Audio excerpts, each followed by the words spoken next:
Hi friends, welcome to Nirbhaya online classes. ఈరోజు మనం salient futures of the constitution సంబంధించిన MCQs discuss చేద్దాం. Okay, so first question, the presidential government separates on the principle of. Okay, so presidential government operates on the principle of ఏ principle మీద ఆపరేట్ అవుతుంది presidential form of government అనేది. Okay, division of powers between the centre and స్టేట్సా, centralization of పవర్సా, balance of పవర్సా, separation of పవర్సా. Okay, so presidential form of government అనేది ఎలా నడుస్తుందంటే separation of powers. Okay, so powers అనేవి సపరేట్ చేస్తారు. ఏ పవర్స్ అంటే legislature powers, executive powers and judiciary powers అనేవి సపరేట్ చేసి ఉంటాయి అన్నట్టు. ఓకే, సో దీన్నే మనం ప్రెసిడెన్షియల్ ఫార్మ్ ఆఫ్ గవర్నమెంట్ అంటాం. సో మనదైతే parliamentary form of government. Parliamentary form of government అయితే ఏంటిది ఏమైందంటే లెజిస్లేచర్కి ఎగ్జిక్యూటివ్కి వీళ్ళిద్దరి మధ్య కోఆపరేషన్ ఉంటుంది అన్నట్టు, legislature and executive. Okay, so legislature చేసే వాళ్ళే ఎగ్జిక్యూషన్ కూడా ఉంటారు అన్నట్టు. Okay, so council of ministers ఎగ్జిక్యూషన్లో ఉంటారు, ఎట్ ది సేమ్ టైం లెజిస్లేషన్లో ఉంటారు అన్నట్టు. ఓకే, సో మన దగ్గర ఏంటంటే కోఆపరేషన్ ఉంటుంది లెజిస్లేచర్కి అండ్ ఎగ్జిక్యూషన్కి. అండ్ జ్యుడిషియరీ ఏమో ఇండిపెండెంట్ జ్యుడిషియరీ, అంటే దేని మీద డిపెండ్ అవ్వదు అన్నట్టు మన జ్యుడిషియరీ, అది ఇండిపెండెంట్, తనంతట తానే ఇండిపెండెంట్గా ఉంటుంది. ఓకే, సో కాన్స్టిట్యూషన్కి ఏమంటారు కాన్స్టిట్యూషన్ని కాపాడుతూ ఉంటుంది అన్నట్టు మన ఏంటిది జ్యుడిషియరీ, అంటే జ్యుడిషియరీ సిస్టమ్ అనేది మనది ఏంది కాన్స్టిట్యూషన్ని కాపాడుతూ ఉంటుంది. కాన్స్టిట్యూషన్ ఇస్ ద హెడ్ అన్నట్టు మనకి మెయిన్. ఓకే, సో అలా ప్రెసిడెన్షియల్ ఫార్మ్ ఆఫ్ గవర్నమెంట్ ఏమో సపరేషన్ ఆఫ్ పవర్స్ మీద ఉంటుంది.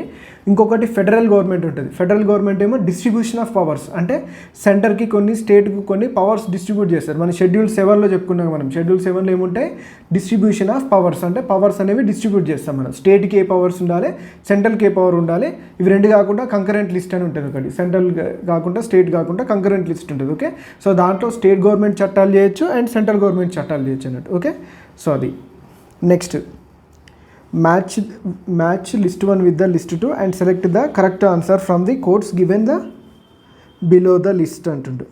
Okay, presidential system, parliamentary system, federal system and unitary system. Okay, so వీటికి సపరేషన్ ఆఫ్ పవర్సా, close relationship between executive and లెజిస్లేచరా, division of పవరా లేదా concentration of పవరా. ఓకే, సో ఇది చూద్దాం.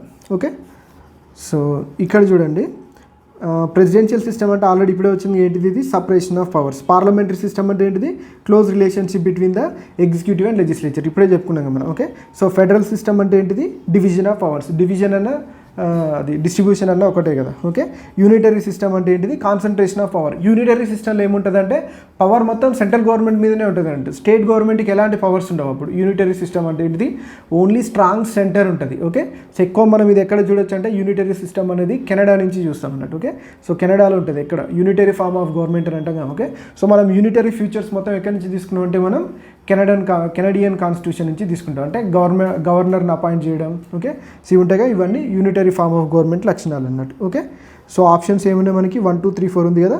సో ఆప్షన్ ఏ అనేది మన ఆన్సర్ అవుతుంది. Okay, next third question, which of the following countries have an unwritten constitution. Okay, so unwritten constitution ఉన్న కంట్రీస్ ఏంటిది, Britain. Okay, so question 3 option B, UK అనేది unwritten constitution అన్నట్టు. Okay, so వీళ్ళకి రాజు ఉంటారు కదా, రాజు కానీ రాణి కానీ మీరు చూస్తుంటాయి కదా, బ్రిటన్ క్వీన్ అంటాం కదా మనం. ఓకే, సో వీళ్ళది ఏంటంటే అన్రిటన్ కాన్స్టిట్యూషన్, కొన్ని సాంప్రదాయాలను బేస్ చేసుకొని కొన్ని రూల్స్ని పెట్టుకొని వీళ్ళు పరిపాలన అనేది కొనసాగిస్తున్నట్టు. Okay, so Britain unwritten constitution. Okay, USA ఏదేమో రిటర్న్ కాన్స్టిట్యూషన్, అంటే first written constitution and shortest constitution ఏంటంటే యూఎస్ఏ అన్నట్టు. ఓకే, సో లాంగెస్ట్ రిటర్న్ అంటే లెంతియెస్ట్ రిటర్న్ కాన్స్టిట్యూషన్ మన ఇండియాది అవుతుంది ఇచ్చిన ఆప్షన్లలో. Okay, so which of the following countries have an unwritten constitution అంటే యూకేది రిటర్న్ కాన్స్టిట్యూషన్ కాదు, అన్రిటర్న్ కాన్స్టిట్యూషన్. వాళ్ళు ఇప్పటికి కూడా అండర్ ద క్వీన్ రూల్లో ఉంటారు. మీరు చూస్తున్నట్లయితే బ్రిటిష్ రాణి అని మనం చెప్పుకుంటాం కదా, అలా అన్నట్టు. Okay, so next, the basic features of the Indian constitution which are not amendable under the article 368 are. okay, so article 368 ప్రకారం అమెండ్ చేయలేని బేసిక్ ఫీచర్స్ మనం ఆల్రెడీ చెప్పుకున్నాం కదా.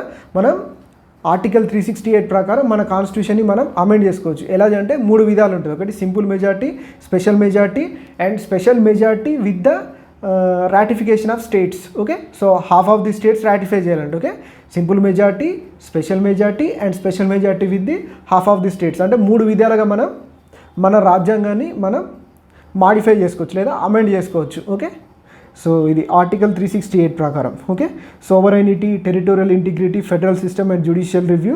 సోవరైనిటీ, territorial integrity and parliamentary system of government, judicial review and the federal system. Sovereignty, territorial integrity, federal system, judicial review and parliamentary system of government. Okay, so ఇందులో ఇవన్నీ basic ఫీచర్సే, కాకపోతే ఇక ఈ fourth option అన్నీ డీటెయిల్గా ఇచ్చాడు కాబట్టి సో ఆ డీటెయిల్డ్గా ఇచ్చిన ఈ డి ఆప్షన్ డీలో ఉన్నాయి మాత్రం మనం అమెండ్ చేయలేం. ఓకే, సో అవి ఏలో ఉన్నాయి, బీలో ఉన్నాయి, సిలో ఉన్నాయి కదా సార్ అంటే డీలో ఏంటంటే అన్నీ ఇచ్చారు అన్నట్టు. ఓకే, సో మ్యాక్సిమం ఏవేవైతే బేసిక్ ఫీచర్స్ ఉన్నాయో అవి ఇచ్చారు కాబట్టి సో అన్నీ డీలో ఉన్నాయి కాబట్టి డి ఆప్షన్ చూస్ చేసుకుంది అంతే. సో మిగతా ఆన్సర్ కావని కాదు, సో ఇచ్చిన వాటిలో బెస్ట్ ఆప్షన్ చూస్ చేసుకుంటుంది దీంట్లో. ఓకే, సో ఇచ్చిన వాటిలో బెస్ట్ ఆప్షన్ చూస్ చేసుకుంది. Okay, next the unitary system of government possesses which of the following advantages. Okay, so unitary system of గవర్నమెంట్లో ఉండే అడ్వాంటేజెస్. ఓకే, సో ఇప్పుడు జనరల్గా యూనిటరీ ఫార్మ్ ఆఫ్ గవర్నమెంట్ అంటే ఏంటిదంటే పవర్ మొత్తం సెంట్రల్ గవర్నమెంట్ చేతిలో ఉంటుంది అంతే, సింపుల్గా చెప్పాలంటే. ఓకే, సో గ్రేటర్ అడాప్టబిలిటీనా, స్ట్రాంగ్ స్టేటా, greater participation by the people, lesser chances of అథారిటేరియనిజమా. ఓకే, సో మీరు చెప్పండి. The unitary system of government ఉన్నప్పుడు ఏంటిది, ఇది స్ట్రాంగ్ స్టేట్. మరి స్టేట్ అంటున్నారు కదా సార్ అంటే జనరల్గా పాలిటీ పాయింట్ ఆఫ్ వ్యూలో స్టేట్ అంటే కంట్రీ అన్నట్టు. ఓకే, స్ట్రాంగ్ స్టేట్ అంటే ఏంటంటే స్ట్రాంగ్ కంట్రీ ఉంటుంది అన్నట్టు యూనిటరీ ఫార్మ్ ఆఫ్ గవర్నమెంట్ అంటే. Okay, so greater adaptability, strong state, greater participation by the people, lesser chances of authoritarianism కాదు.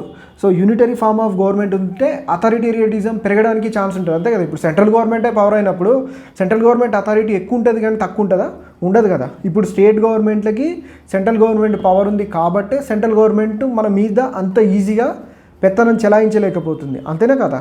Okay, so higher authoritarian chances ఎక్కువ ఉంటాయి అన్నట్టు. Okay, unitary form of government కాబట్టి so last option ఎగిరిపోయింది, greater participation by the people. Okay, so జనరల్గా state government ఉంటేనే people participation ఎక్కువ ఉంటుంది. మీరు జనరల్గా ఆలోచించాలి, మనకి ఇప్పుడు ఒకవేళ ఓన్లీ మనకి సెంట్రల్ గవర్నమెంటే ఉందనుకుందాం. ఓకే, స్టేట్ గవర్నమెంట్ లేదు. స్టేట్ గవర్నమెంట్ లేకపోతే మీరు ఊహించుకోండి, సెంట్రల్ గవర్నమెంట్ దగ్గర నుంచి మొదలు పెడితే స్టేట్ గవర్నమెంట్ అంటే ఇక్కడ మన వరకు ఏదైనా రావాలంటే రాగలుగుతుందా, రాలేదు కదా. ఏదైనా ఫండ్స్ రిలీజ్ చేస్తే సెంట్రల్ గవర్నమెంట్ మన దాకా రాలేదు. సో మన దాకా రానప్పుడు మన పార్టిసిపేషన్ ఎలా ఉంటుంది, గవర్నమెంట్లో ఉండదు అన్నట్టు. ఓకే, సో అంటే పీపుల్ మన పాయింట్ ఆఫ్ వ్యూలో చెప్తున్నట్టు. Okay, so greater participation by the people కూడా రాంగ్ అన్నట్టు. ఓకే, సో గ్రేటర్ అడాప్టబిలిటీ కూడా ఉంటుంది. ఓకే, సో జస్ట్ ఇప్పుడు మన స్టేట్ గవర్నమెంట్ అనుకోండి, జస్ట్ ఒక స్టేట్ వరకే కాబట్టి ఈజీగా అడాప్ట్ చేసుకోగలుగుతుంది. ఒక కంట్రీ మొత్తం అడాప్ట్ చేసుకోవడం అంత ఈజీ ఉంటుందా, ఉండదు అన్నట్టు. Okay, so only one thing strong ఉంటుంది.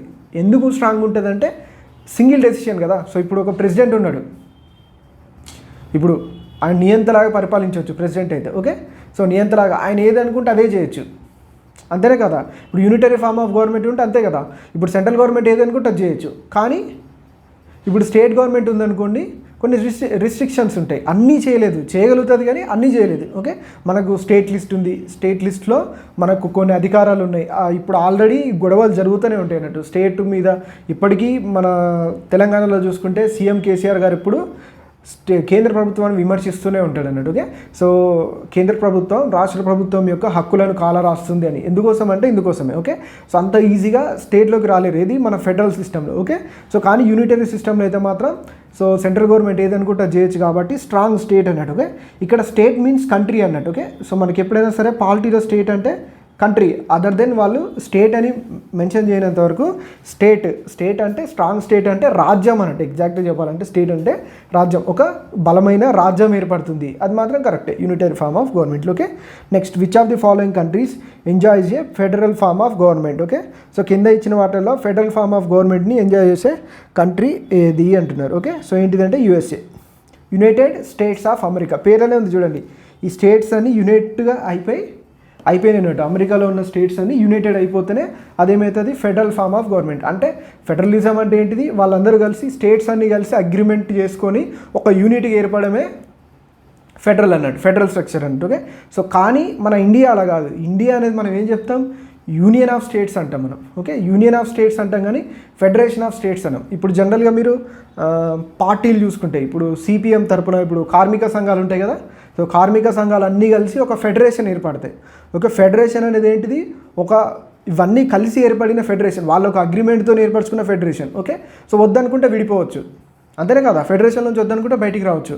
కానీ యూనియన్ అంటే సో యూనియన్లో నుంచి బయటికి రావడం అంత ఈజీ కాదు. ఓకే, సో ఇప్పుడు యూనియన్ అంటే అది కలిసి ఒకటి అని దాని అర్థం. ఇప్పుడు ఇండియా అనేది ఏంటిది?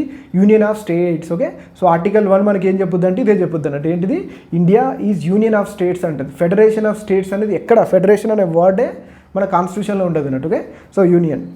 ఓకే, సో ఇక్కడ చూడండి, యునైటెడ్ స్టేట్స్ ఆఫ్ అమెరికా అంటే స్టేట్స్ అన్ని యునైట్ అయ్యి ఒక ఫెడరేషన్ లాగా ఫామ్ అయినాయి అన్నట్టు. ఓకే, సో ఫెడరల్ కంట్రీకి పర్ఫెక్ట్ ఎగ్జాంపుల్ ఏంటంటే USA. Okay, the English crown is an example of real ఎగ్జిక్యూటివా, క్వాసీ రియల్ ఎగ్జిక్యూటివా, నామినల్ ఎగ్జిక్యూటివా, నామినేటెడ్ ఎగ్జిక్యూటివా. ఓకే, సేమ్ ఇంగ్లీష్ క్రౌన్ అనేది సేమ్ మన ప్రెసిడెంట్ లాగానే నామినల్ ఎగ్జిక్యూటివ్ అన్నట్టు. ఓకే, సో నామినల్ ఎగ్జిక్యూటివ్ అంటే పార్ట్ ఆఫ్ ది ఎగ్జిక్యూటివే, పార్ట్ ఆఫ్ ది ఎగ్జిక్యూటివే, కానీ నామినల్ ఎగ్జిక్యూటివ్ జస్ట్ వాళ్ళు ఫైనల్ అసెంట్ ఇస్తే సరిపోతుంది. మన ప్రెసిడెంట్ ఉన్నారు. ఓకే, సో చట్టాలు చేసేది మాత్రం మన పార్లమెంట్ చట్టాలు చేస్తుంది.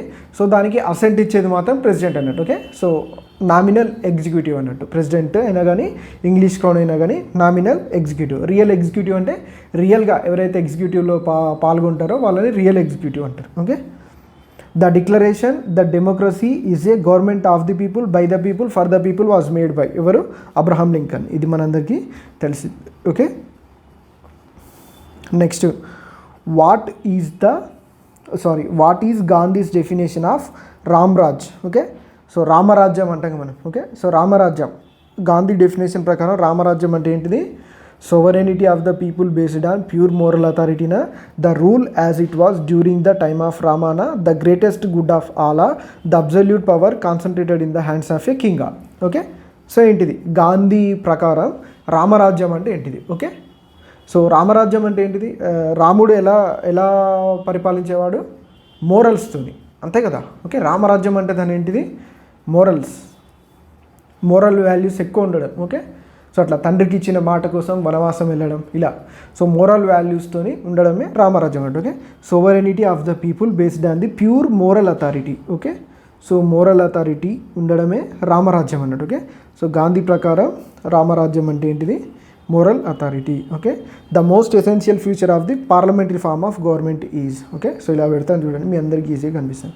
The most essential future of the parliamentary form of the government. Okay, so parliamentary form of గవర్నమెంట్లో మోస్ట్ ఎసెన్షియల్ ఫ్యూచర్ ఏంటిది? సోవరెనిటీ ఆఫ్ ది పార్లమెంటా, రిటర్న్ కాన్స్టిట్యూషనా, accountability of the executive to the లెజిస్లేచరా, ఇండిపెండెంట్ జ్యుడిషియరీనా. Okay, so ఇది చూడండి మంచి question ఇది. Okay, the most essential future of the parliamentary form of government ఏంటిదంటే independent judiciary. Okay, so independent judiciary అంటే జ్యుడిషియరీ అనేది ఇండిపెండెంట్గా ఉంటుంది అన్నట్టు. ఓకే, సో దేని మీద డిపెండ్ అవ్వదు. Okay, if in case judiciary ఇండిపెండెంట్గా లేకపోతే ఏమవుతుంది? సో మన ఇండియా కానీ ఏదైనా కంట్రీ జనరల్గా అంతో ఇంతో జనాలకి నమ్మకం ఉంది ఏంటంటే కోర్ట్స్ మీదనే. ఇప్పుడు మీరు ఎగ్జామ్ రాస్తున్నారు, మీకు అన్యాయం జరిగితే ఎక్కడ పోతారు? మీరు కోర్టుకి వెళ్తారు. ఆ కోర్టు కూడా ఇండిపెండెంట్గా లేదనుకోండి, మీకు న్యాయం జరిగే ఛాన్స్ ఉందా? ఉండదు అన్నట్టు. ఓకే, సో ఇండిపెండెంట్ జ్యుడిషియరీ అనేది అంత ఇంపార్టెంట్ అన్నట్టు. Okay, so the most essential feature of the parliamentary form of government is the independent judiciary. Okay, so next 11th one, statement 1, statement 2. Statement 1 ఏం చెప్తుంది? The constitution of India is a liberal constitution, it provides fundamental rights to the individual. Okay, so Indian constitution అనేది liberal constitution అంటుండు, and it provides the fundamental rights to the individuals అంటుండు. Okay, so both the statements are individually true and statement 2 is the correct explanation of statement 1. Both the statements are individually true but the statement 2 is not the correct explanation of statement 1. Statement 1 is true but statement 2 is false. ఇది ఇక్కడనే ఎగిరిపోతుంది, ఎందుకంటే మనకు fundamental rights ఉన్నాయి కదా. Okay, analysis చేయాల్సిన అవసరం లేదు. స్టేట్మెంట్ 2 ఫాల్స్ అన్నప్పుడే అయిపోయింది దాని పని. Statement 1 is false but statement 1 is true. Okay, దీన్ని కొంచెం ఆలోచించవచ్చు. మళ్ళీ ఒకసారి, the constitution of India is a liberal constitution. మన కాన్స్టిట్యూషన్ లిబరల్ కాన్స్టిట్యూషనే కాదా? లిబరల్ కాన్స్టిట్యూషనే, మనందరికీ లిబరల్గా ఉంది కాబట్టే సో మనం ఇంత స్వేచ్ఛగా ఉండగలుగుతున్నాం. ఓకే, సో మన కాన్స్టిట్యూషన్ ఆఫ్ ఇండియా అనేది లిబరల్ కాన్స్టిట్యూషనే. లిబరల్ కాన్స్టిట్యూషన్ కాకపోతే ఫండమెంటల్ రైట్స్ ఎట్లా ఉంటాయి? ఉండవు కదా. సో ఫండమెంటల్ రైట్స్ ఉన్నాయి కాబట్టే లిబరల్ కాన్స్టిట్యూషన్ అయింది. ఓకే, యాజ్ ఎ పర్సన్ చూడండి, ఒక మనిషికి స్వేచ్ఛ హక్కు, జీవించే హక్కు ఇచ్చారంటే అది మామూలు విషయం కాదు. ఇప్పుడు మీరు బయటికి వెళ్ళినప్పుడు మీ స్వేచ్ఛకి ఎవరైనా భంగం కలిగించినా మీరు పోయి కేసు పెట్టేయచ్చు. ఓకే, సో అంత రైట్ ఉంది మనకి, ఎందుకంటే మనకి స్వేచ్ఛా హక్కు ఉంది. ఓకే, సో అట్లా స్వేచ్ఛ హక్కు ఉంది కదా, రైట్ టు లిబర్టీ. సో ఉన్నప్పుడు మన కాన్స్టిట్యూషన్ లిబరల్ కాన్స్టిట్యూషన్ అయింది అన్నట్టు. ఓకే, సో అవి ఎందులో ఉన్నాయి, ఫండమెంటల్ రైట్స్లోనే ఉన్నాయి కదా. So both the statements are individually true and statement 2 is the correct explanation of statement 1, అంతే కదా. సో దాని కరెక్ట్ ఎక్స్ప్లెనేషనే కదా. సో ఇందులోగా మనకు ఉంది లిబరల్ రైట్స్ ఉండేవి. Okay, at which of it session did the Congress officially accept the socialistic pattern of society. Okay, సోషలిజాన్ని ఏ సెషన్లో యాక్సెప్ట్ చేసింది, కాంగ్రెస్ సెషన్స్ ఉంటాయిగా, Avadi session 1955. Okay, so Avadi session 1955లో సోషలిస్టిక్ ప్యాటర్న్ ఆఫ్ సొసైటీని యాక్సెప్ట్ చేసినాడు. జనరల్గా మనది సోషలిజం అనేది మనది ఎలా ఉంటుందంటే డెమోక్రటిక్ సోషలిజం లేదా గాంధీయన్ ప్రిన్సిపల్ మీద డిపెండ్ అయినటువంటి సోషలిజం మనది. ఓకే, సో మనది ప్యూర్ సోషలిజం కాదు. ఓకే, మనది డెమోక్రటిక్ సోషలిజం లేదా గాంధీయన్ సోషలిజం అంటున్నాం. ఓకే, సో ప్యూర్ సోషలిజం అంటే ఎట్లుంటుందంటే ఇంకా ప్రైవేట్ అనే వర్డే ఉంటుంది అన్నట్టు, టోటల్ అన్నీ గవర్నమెంట్ దగ్గరనే ఉంటాయి అన్నట్టు. ఓకే, సో గవర్నమెంటే వ్యాపారం చేస్తుంది, మనం గవర్నమెంట్ దగ్గరనే కొనుక్కోవాలి, అన్నీ గవర్నమెంటే ఇస్తుంది అన్నట్టు మనకి. అది socialistic form of democracy. So మనకు అట్లా ఇస్తుందా, ఇవ్వట్లేదు, కొన్ని మాత్రమే. ఇప్పుడు రేషన్ బియ్యం ఇస్తారు, అది సోషలిస్టిక్ ఫార్మ్ అన్నట్టు కొంతవరకు. ఓకే, కంప్లీట్గా ఇవ్వరు కదా. Okay, socialistic form of government ఏంటంటే అందరికీ అన్నీ ఇవ్వాలన్నట్టు. ఓకే, సో పేద ధనిక అనే తేడా కూడా ఉండదు అన్నట్టు. ఓకే, అందరిని ఈక్వల్గా చూడాలి, అది సోషలిస్ట్ ఫార్మ్ ఆఫ్ గవర్నమెంట్ అయితే, అది సోషలిస్టిక్ డెమోక్రటీ అయితే. Okay, Indian polity which one is supreme. So absolutely ఏది సుప్రీం మనకి, సుప్రీంకోర్టా, కాన్స్టిట్యూషనా, పార్లమెంటా, రిలీజియనా? అబ్సల్యూట్లీ మనకి కాన్స్టిట్యూషన్ అనేది సుప్రీం. ఓకే, మన పాలిటీలో సుప్రీం ఏంటిదంటే constitution. Okay, so next, in Indian polity the executive is subordinate to the. Okay, executive అనేది దేనికి సబార్డినేట్గా ఉంటుంది? ఓకే, సో దేనికి సబార్డినేట్గా ఉంటుంది? జ్యుడిషియరీకా, లెజిస్లేచర్కా, ఎలక్షన్ కమిషన్కా, యూనియన్ పబ్లిక్ సర్వీస్ కమిషన్కా? దేనికి ఉంటుంది? లెజిస్లేచర్కి. Okay, so in Indian polity executive is subordinate to the legislature. Okay, so legislature చేసిన చట్టాలని ఏం చేస్తుంది? ఎగ్జిక్యూటివ్ అనేది ఇంప్లిమెంట్ చేస్తుంది అన్నట్టు. ఎగ్జిక్యూటివ్ అంటే ఏంటిదంటే council of ministers and bureaucrats ఉంటారు కదా, ఐఏఎస్ ఆఫీసర్స్, వీళ్ళంతా ఎవరైతే గవర్నమెంట్ చేసిన చట్టాలను ఇంప్లిమెంట్ చేస్తారో వాళ్ళంతా ఎగ్జిక్యూటివ్ కిందకి వస్తారు అన్నట్టు. ఓకే, సో ఆ చట్టం చేసేది ఎవరు? లెజిస్లేచర్. అంతే కదా, పార్లమెంట్ కదా.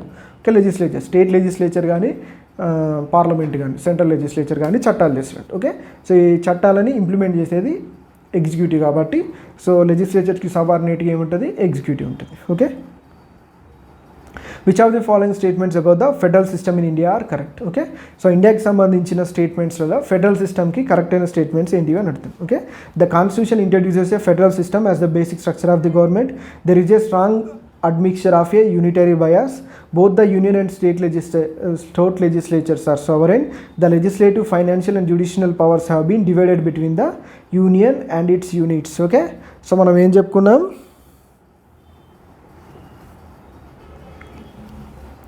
సో ఫస్ట్ ఆప్షన్ ఏంటంటే the constitution introduces a federal system as the basic structure of the government. Okay, so federal system అనే వర్డ్ని కాన్స్టిట్యూషన్లో ఎక్కడ మెన్షన్ చేయలేదు కానీ సో ఇది ఒక బేసిక్ స్ట్రక్చర్ అన్నట్టు మనకి ఫెడరల్. ఇప్పుడు ఫెడరల్ లేదనుకోండి, ఇప్పుడు మీరు జనరల్గా ఆలోచించండి, వితౌట్ ఫెడరలిజం కాన్స్టిట్యూషన్లో ఎక్కడ వర్డ్ అనేది మెన్షన్ చేయలేదు. ఓకే, సో వర్డ్ మెన్షన్ చేయలేదు కానీ మనకి ఫెడరల్ సిస్టమ్ ఉంది. ఎలా ఉంటుందంటే federal system with unitary bias ఉంటుంది. యూనిటరీ బయాస్ అంటే ఇప్పుడు మనం ఎమర్జెన్సీ ప్రొవిజన్స్ చెప్పుకున్నాం కదా, ఎప్పుడైతే ఎమర్జెన్సీ టైం వచ్చిందో సో అప్పుడు మన గవర్నమెంట్ అనేది ఏమవుతుంది? యూనిటరీ ఫార్మ్ ఆఫ్ గవర్నమెంట్ అయిపోతుంది. Okay, so unitary form of government అంటే పవర్స్ మొత్తం సెంట్రల్ గవర్నమెంట్ చేతిలోకి వెళ్ళిపోతాయి. ఓకే, ఎప్పుడు? ఎమర్జెన్సీ టైంలో. ఓకే, సో అట్లా మనది ఏంటిదంటే there is a strong admixture of a unitary bias అంటే దీని అర్థం ఏంటిదంటే మనది మిక్చర్. ఓకే, సో ఫెడరల్ సిస్టమ్కి యూనిటరీ సిస్టమ్కి మిక్చర్ అన్నట్టు. ఓకే, సో యూనిటరీ బయాస్ అంటే సెంట్రల్ గవర్నమెంట్కి ఎక్కువ పవర్స్ ఇస్తూ ఉంటుంది అన్నట్టు. ఓకే, సో ఇక్కడ ఏంటంటే సెంట్రల్ గవర్నమెంట్కి ఎక్కువ పవర్స్ ఉంటాయి. యూనిటరీ బయాస్ అంటే దాని అర్థం ఏంటంటే సెంట్రల్ గవర్నమెంట్కి ఎక్కువ పవర్స్ ఉంటాయి. ఓకే, సో ఫెడరల్ సిస్టమ్ కూడా బేసిక్ స్ట్రక్చరే. ఇప్పుడు ఫెడరల్ సిస్టమ్ చేంజ్ చేసిరు అనుకుందాం. Okay, so federal system change చేసి ఏమవుతుంది? ఇప్పుడు మనకి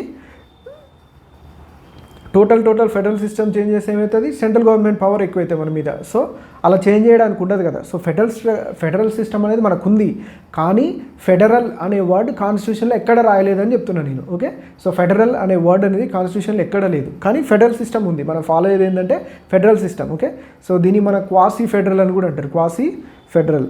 ఓకే, సో ఫెడరల్ సిస్టమ్ ఉంది మన దగ్గర, ఇది కూడా బేసిక్ స్ట్రక్చరే మనకి. వన్స్ ఫెడరల్ సిస్టమ్ లేదనుకోండి మన ఫార్మ్ ఆఫ్ గవర్నమెంట్ స్టైలే మారిపోతుంది. ఓకే, సో అప్పుడు సెంట్రల్ గవర్నమెంట్, స్టేట్ గవర్నమెంట్ ఇవేమి ఉండవు, టోటల్ సెంట్రల్ గవర్నమెంటే మనల్ని రూల్ చేస్తుంది. కానీ అలా లేదు కదా, మనకి సెంట్రల్ గవర్నమెంట్ ఉంది, స్టేట్ గవర్నమెంట్ ఉంది, అలా అన్నట్టు. Okay, so next there is a strong admixture of a unitary bias. Okay, so అవును మిక్స్చర్ అయ్యింది and at the same time unitary bias ఉంది. ఇక్కడ దేని గురించి అడుగుతుంది మనకి, ఫెడరల్ సిస్టమ్ అన్నట్టు. Federal system is a strong admixture of a unitary bias అన్నట్టు. ఓకే, సో ఇది కూడా రైటే. Okay, both the union and state legislatures are సోవరైన్ అంటుంది. సోవరైన్ అంటే ఇంకా వీళ్ళే హెడ్, వీళ్ళకి పైన హెడ్ ఏం లేదన్నట్టు. ఓకే, సో అలా ఏం కాదు, ఓన్లీ యూనియన్ గవర్నమెంట్ మాత్రమే సోవరైన్ గవర్నమెంట్, స్టేట్ గవర్నమెంట్ కాదు కదా. స్టేట్ గవర్నమెంట్కి హెడ్ ఉంది, ఏంటిదంటే సెంట్రల్ గవర్నమెంట్. కొన్ని విషయాలలో సెంట్రల్ గవర్నమెంట్ చెప్పింది వినాలి. ఓకే, సో అంతే కదా, స్టేట్ గవర్నమెంట్ అనేది కంప్లీట్లీ నాట్ సోవరైన్. ఓకే, సో మనకి టోటల్గా ఒకటే కాన్స్టిట్యూషన్ ఉంది కదా, మనకి ఇండియాకైనా తెలంగాణకైనా ఒకే కాన్స్టిట్యూషన్. ఓకే, సో కాన్స్టిట్యూషన్ మొత్తం మనకి ఎక్కడ ఉంటుంది, సెంట్రల్ లెవెల్లో ఉంటుంది అన్నట్టు. ఓకే, సో సోవరైనిటీ పవర్ దేనికి ఉంటుంది అంటే టోటల్ ఇండియాకి ఉంటుంది. ఓకే, స్టేట్కి ఉండదు సపరేట్గా. Okay, the legislature, financial and judicial powers have been divided between the union and its units. ఇదేంటిదంటే మనం ఆల్రెడీ చెప్పుకున్నాం కదా, ఇలా డివైడ్ అయి ఉంటే దాన్ని ఏమంటాం మనం, సపరేషన్ ఆఫ్ పవర్స్ అంటాం. ఇవి డిస్ట్రిబ్యూషన్ ఆఫ్ పవర్స్ కాదు. ఇవేమైతే అంటే అప్పుడు సపరేషన్ ఆఫ్ పవర్స్ అయితే, లెజిస్లేటివ్ పవర్స్ వేరు, ఫైనాన్షియల్ పవర్స్ వేరు, జ్యుడిషియల్ పవర్స్ వేరు, ఇలా సపరేట్గా ఉంటే అవి సపరేషన్ ఆఫ్ పవర్స్ అయితే, మనకి డిస్ట్రిబ్యూషన్ ఆఫ్ పవర్స్ కావు కదా. సో అందుకోసమే ఈ ఫోర్త్ ఆప్షన్ కూడా రాంగే. మన దగ్గర ఉండేది ఏంటంటే డిస్ట్రిబ్యూషన్ ఆఫ్ పవర్స్ లేదా డివిజన్ ఆఫ్ పవర్స్. అంటే స్టేట్ గవర్నమెంట్కి కొన్నిటి మీద హక్కులు ఉంటాయి, సెంట్రల్ గవర్నమెంట్కి కొన్నిటి మీద హక్కులు ఉంటాయి అంతే. అంటే కొన్ని అంశాలు, ఇప్పుడు విద్యుత్ ఉంది. ఓకే, సో ఎలక్ట్రిసిటీ అనేది బోత్ స్టేట్ గవర్నమెంట్ చేసుకోవచ్చు, సెంట్రల్ గవర్నమెంట్ చేసుకోవచ్చు, కంకరెంట్ లిస్ట్లో ఉంటుంది. కాకపోతే సెంట్రల్ గవర్నమెంట్ చేసిన చట్టమే ఉంటుంది అన్నట్టు. ఓకే, ఒకసారి చెక్ చేయండి. సో అంతే, ఎలక్ట్రిసిటీ అనేది ఇప్పుడు కంకరెంట్ లిస్ట్లో ఉంటుంది అన్నట్టు. ఓకే, సో కంకరెంట్ లిస్ట్లో ఉంది కాబట్టి దాని మీద సెంట్రల్ గవర్నమెంట్ అయినా స్టేట్ గవర్నమెంట్ అయినా చట్టాలు చేసుకోవచ్చు. ఓకే, సో అట్లా కొన్ని అంశాలు మాత్రమే ఉంటాయి అన్నట్టు. ఓకే, సో అంశాల మీద మాత్రమే పవర్స్ అనేవి డిస్ట్రిబ్యూట్ అయి ఉంటాయి. కానీ ఇలా లెజిస్లేచర్, ఫైనాన్షియల్, జ్యుడిషియల్ ఇలా ఉంటే వీటిని సపరేషన్ ఆఫ్ పవర్స్ అంటాం. కాబట్టి ఇది కూడా కాదు. ఓకే, సో ఓన్లీ 1 and 2 అనేది right answer, 15th.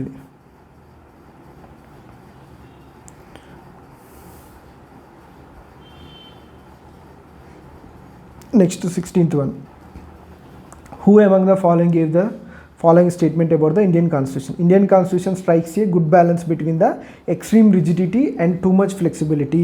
Okay, so మనం చెప్పుకున్నాం కదా, సో మన కాన్స్టిట్యూషన్ అనేది కంప్లీట్ రిజిడ్ కాన్స్టిట్యూషన్ కాదు, కంప్లీట్ ఫ్లెక్సిబుల్ కాన్స్టిట్యూషన్ కాదు. ఓకే, సో అదృఢ రాజ్యాంగం అంటాం మనం. Okay, rigid and flexible constitution అంటాం. ఎందుకు అంటే మనం కొన్ని అంశాలను ఈజీగా అమెండ్ చేయగలుగుతాం, కొన్ని అంశాలను అంత ఈజీగా అమెండ్ చేయలేం. ఓకే, సో అందుకే దీన్ని అదృఢ రాజ్యాంగం అంటాం. Okay, so Indian constitution strikes a good balance between extreme rigidity and too much flexibility అన్నది ఎవరు అంటే Alexandrowicz. Okay, Alexandrowicz అన్నారంట. ఓకే, సో రిజిడిటీకి అండ్ ఫ్లెక్సిబిలిటీకి అనేది ఎక్స్ట్రీమ్ బ్యాలెన్స్ అనేది అన్నది ఎవరంటే Alexandrowicz. Assertion and reason. Indian constitution is a quasi federal. Indian constitution is neither federal nor unitary. Okay, so quasi federal అంటుండు, ఇంకొక దాంట్లోనేమో నైదర్ ఫెడరల్ నార్ యూనిటరీ అంటుండు. ఓకే, సో ఇండియన్ కాన్స్టిట్యూషన్ అనేది quasi federal, అది already మనకు తెలుసు, ఎందుకంటే అది సగం మాత్రమే ఫెడరలిజం ఉంటుంది. ఓకే, సెకండ్ది ఏం చెప్తున్నంటే Indian constitution is neither federal nor unitary అంటుంది. ఓకే, సో అలా కాదు కదా మనది. సో మన దాంట్లో ఫెడరల్ ఉంటుంది, యూనిటరీ ఉంటుంది. ఓకే, సో అసలు ఫెడరల్ కాదు అండ్ యూనిటరీ కూడా కాదంటుంది, కాదు కదా. సో మనది federal and at the same time unitary కూడా.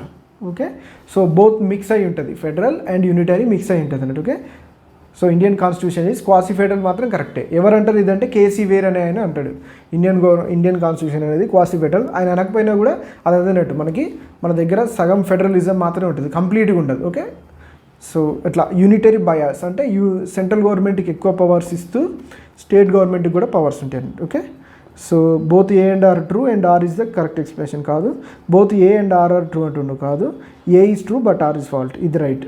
Okay, so A is true but R is fault. Next, which of the following official document is related with India?